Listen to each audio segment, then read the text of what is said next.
y'all. It is your favorite girl, Anjali, back with the last Chic Life episode for season 2. And my goodness, it has been one hell of a year, ain't it? It has been one hell of a year. Before we get into it, I just need you to do me a favor. Like always, I need you to like, share, and subscribe because season 3 is going to be something else. Okay. So I want you to stay up on everything that Chic Life is doing. So go ahead and hit that button and share it with some of your friends because we're going to talk about what this year has been giving for the people. Okay. So I've had a lot of time the past few months to really reflect on 2023 and all its, what's that one song called? What's her name? Vivian Green, Emotional Roller Coaster, because that's all it's been for your girl. I don't know about you. If it's been one for you, I need you to drop a roller coaster in the comments, okay? Because I've tried to come up with some deep, profound saying of what this year is, and all I come up with is confused. I've been so confused but enlightened. That's why it's confusing because it's just all of these things happening simultaneously. Is it like that for y'all? Like I've probably, let me just be totally transparent. I have probably cried more this year than I've ever cried in my entire life. I've been so emotionally depleted. And it's because of just all of these things happening. I've had to painfully let go of people and places that I loved. And that is hard. Like, I know y'all know what I'm talking about. I've had to enforce boundaries. Now, everybody talk about, well, set the boundaries, but nobody talks about when you actually have to enforce them. Because what happens is when you enforce those boundaries, you're going to find the people you're going to have to let go, those places that you're going to have to let go. And that hurts. That's hurt. And I've dealt with a lot of situations with people where I've had to keep silent and not tell my side of the story. Girl, ain't nothing like having to sit silent and watch the people that have caused you pain just seem to frolic and live their best life while you sitting here trying to pick up the pieces of your broken heart. And that's some ish. Okay. And it's been a lot of that. And I've just had to, after praying, I've just had to really just hold my mule and just watch this because I just felt God saying like, nah, nope, I got it. And we know he do, but in my opinion, I know vengeance is his and all of that. But he be taking too long for me. I needs to see what you finna do to these people that keep on doing me wrong. But nonetheless, all of that happening, this whole emotional roller coaster, then my health starts to decline. That's new. That's new. I don't know if y'all have been having trouble with y'all health. And I'm not talking about like COVID or what other these other variants are, whatever is going around these days.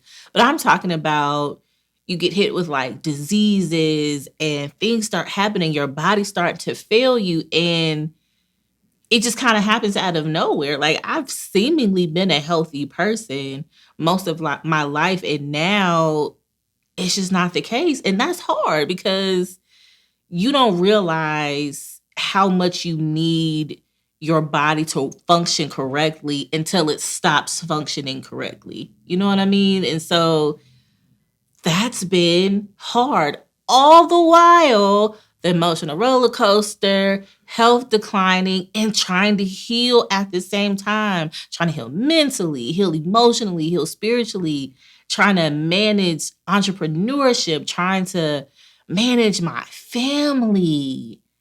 And it just seems like there's no reprieve in sight. I mean, do you feel what I'm talking about? Now, with all of that happening, some good things have been happening too. Like I've been able to get my braiding license. I've become a notary public for the state of Ohio. I earned a personality assessment evaluator certification. So all of these things are going to help grow my businesses and my brand. So those are great things, but it's like I'm crying while accomplishing these things. But in addition to all of those things, my biggest and probably proudest accomplishment I can say right now is my firstborn turning 18. She'll be turning 18 in the next week or so. And if I could just be honest, as I smoke my imaginary cigarette, the fact that I've managed to keep a whole human alive for 18 years is quite astounding to me, if I may say so myself. I don't know about it, the parents out there that may have had grown kids. Listen, the fact that she turned out all right is by the grace of God. You hear me? It is by the grace of God. And so I really want to just take the rest of this time just talking about that. What parenting has been for the past almost 18 years and just kind of give some insight and perspective on it. Now, listen, if one thing I can tell you, honey, is I am no expert. Okay. I have pretty much fumbled from the age of 19 till now, but I can tell you I've learned a lot of things along the way. And so here we are. We're preparing her for adulthood, and I'm looking at her life because, now I have a little one and seeing where some things I could do differently. Now, I don't know about you, but when you start having that type of evaluation, you may find that you may have missed the mark on some things. You might have had those shoulda, coulda, wouldas, wish you would have done things differently, done things better, wish I would have done this versus that. And that can weigh heavily on a parent. That can weigh and really have you spiraling downhill into that whole idea of failure, feeling like you just didn't meet the mark. And I want to today, if we can do anything else this entire season of this podcast, is to help alleviate some of that weight. Okay. And perhaps give you, some insight that may help you too. So what I've found is as I've gone through my own healing journey, being in therapy, trying to read things and increase my emotional intelligence, I am finding that myself and peers and people around me, we've raised our kids from an avoidant place or like doing the opposite of things we didn't like growing up. Now I'm finding because I am guilty of that, right? I am finding that that wasn't necessarily better. The idea is good, the intention is good, but that wasn't necessarily better. So, for example, maybe your parents were hard on you growing up, right? Mom, dad, both of them, one of them, whoever raised you, maybe they were hard on you. And so you're like, well, when I have kids, I'm going to be soft. So, or maybe you got whoopings or you got spanked and you didn't like that. So you grow up and you have kids and you say, well, I'm not going to spank my kids or whoop my kids because I don't like that. Now, I'm not here to tell you how to raise your kids because listen, I barely figured it out myself. However, what I can tell you is perhaps that's not the blueprint. Perhaps there's still a piece missing there. Because, with all of that, a lot of us were raised like our feelings didn't matter, stay in a child's place. We got beat for everything.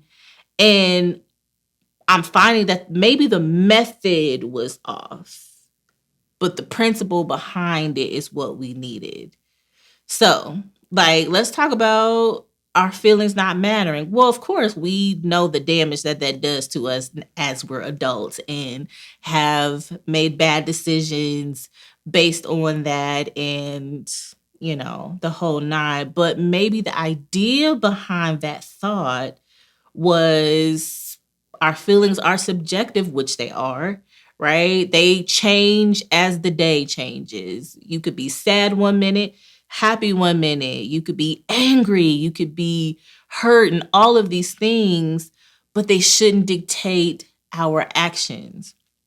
Maybe they were trying to teach us, maybe it wasn't the intention to make us feel small when they said stay in a child's place, but understanding that there is a chain of command in whatever aspect you're in. Even if you're an entrepreneur, there's still a chain of command. There's still authority and things that you have to follow.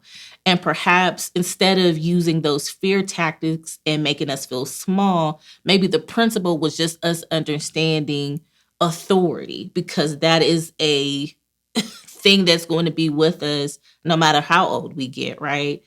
And so now we've done the opposite. So instead of telling our kids their feelings don't matter, now we're saying, oh, yes, they matter. And whatever you feel, go with that. And I'm not trying to get into the nuances of what all that means, but what I am saying, perhaps that's a disservice, because now our kids, with their feelings, that's dictating their actions. They're sad today. So instead of learning how to navigate through the sadness, they're letting that sadness dictate their actions, and it's hurting other people. Now, because they're having a bad moment, we're calling that depression, when in fact, clinical depression is a thing. You may have had a depressive moment, but that doesn't mean you're clinically depressed. And now we are giving our kids these antidepressants at such young age that is altering their mind before it's even fully developed. And so maybe we just need to get back to the principle, right? I think it's good that we've become more in tune with mental health. I think it's great that, especially in our community, right? I think that is great. I think that we're doing better increasing our emotional intelligence, but we can't lose the principle, because the truth of the matter is this: our kids are getting to the point where if the wind blows too hard, they fall. And one thing we know as adults, as parents, the wind is going to blow. It is going to blow hard. In fact, it might hurricane. In fact, it might tornado. And we have to be able to stand or get ourselves back up when that happens, because our kids are falling and they're not getting up. Also, when we got beat, maybe it was a little extreme. Maybe sometimes our parents were probably a little more angry than they should have been for our small things that we've done. Maybe the punishment didn't fit the crime. But I believe that their intentions was to teach us that our consequences have actions. And sometimes in life, our consequences going to be heavy, because what we done, that's the consequence of it. But instead now we're making our consequences minimal. And that is a complete disservice, because now these kids are entitled, honey. Now they disrespectful. There's all types of videos out there on social media of students cussing out teachers. Now, some of these teachers are wrong. But listen, we would have never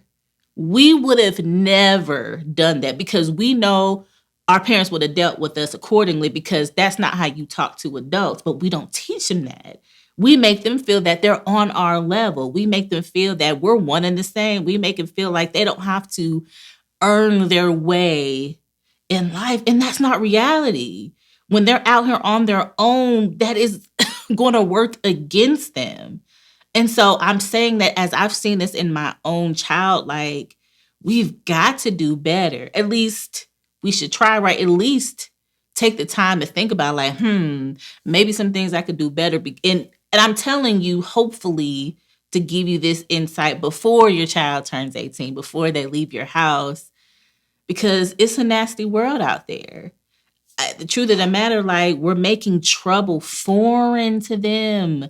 And trouble is absolutely normal.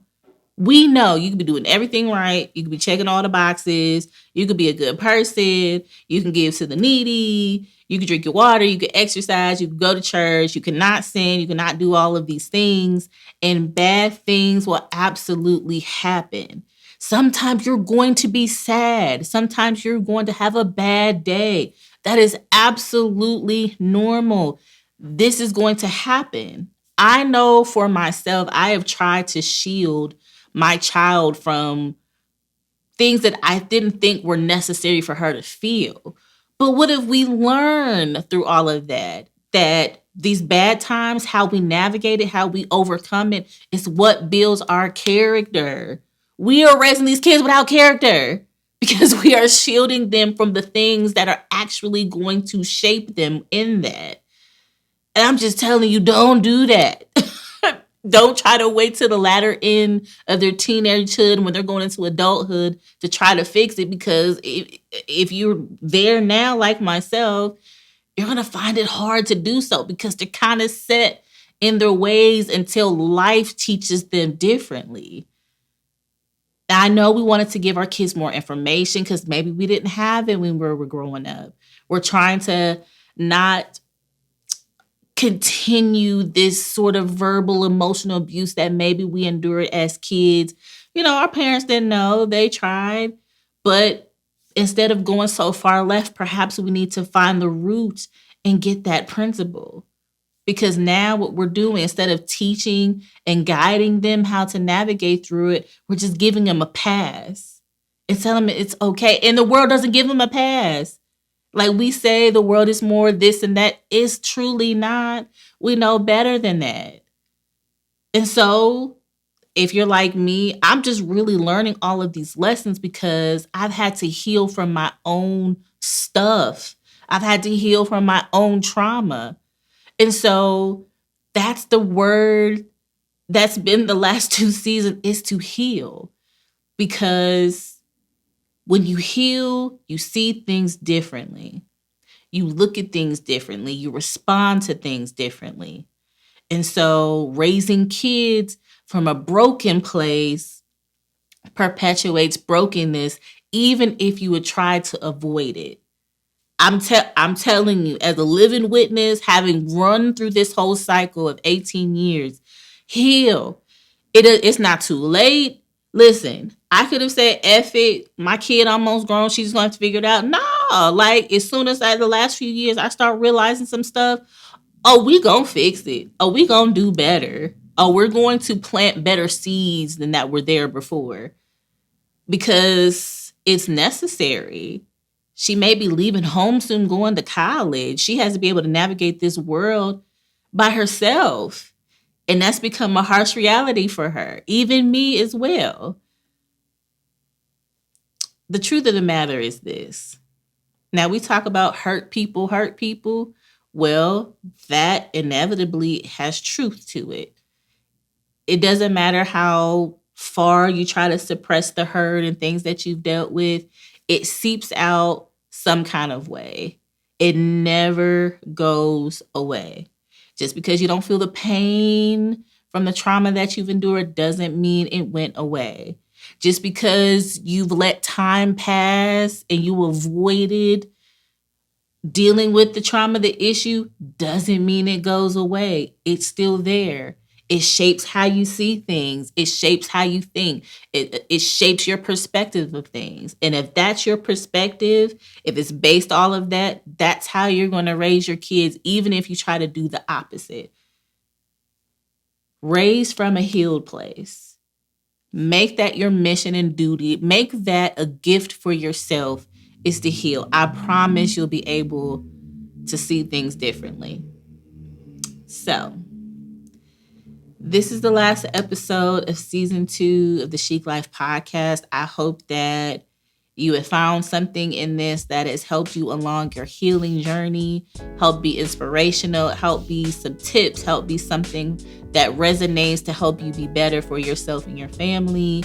I want you to stay tuned for season 3. If you haven't already liked, shared, or subscribed, go ahead and do that now. And I'll see you soon in season 3. Peace.